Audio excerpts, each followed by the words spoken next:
First pan పెట్టుకొని ఉలవలు ఒక 100 గ్రామ్స్ తీసుకొని లైట్గా వేయించుకోవాలి.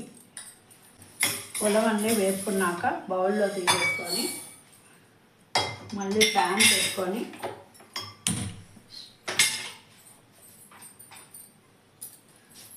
ఒక 3 స్పూన్స్ ఆయిల్ వేసుకొని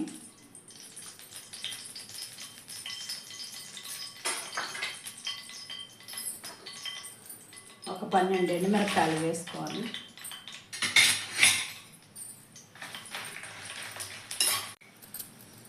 దానిలోనే ఒక స్పూన్ ధనియాలు, 2 స్పూన్ జీలకర్ర వేసుకొని వేయించుకోవాలి. వేపుకున్నాక మిక్సీ పట్టుకోవాలి. ఫస్ట్ ధనియాలు, జీలకర్ర, ఎండుమిరపకాయలని పౌడర్ చేసుకున్నాక అప్పుడు ఉలవలు వేయాలి. కొంచెం చింతపండు, ఉలవలను కూడా వేసి వీటినన్నిటిని మిక్సీలో వేయాలి. ఇలా మిక్సీలో పౌడర్ కొట్టుకున్నాక ఒక వెల్లుల్లిపాయ తీసుకొని దాన్ని కూడా మిక్సీ వేయాలి.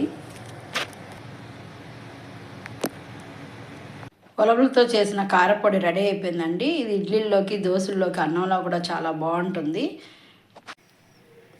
తప్పకుండా ట్రై చేసి చూడండి.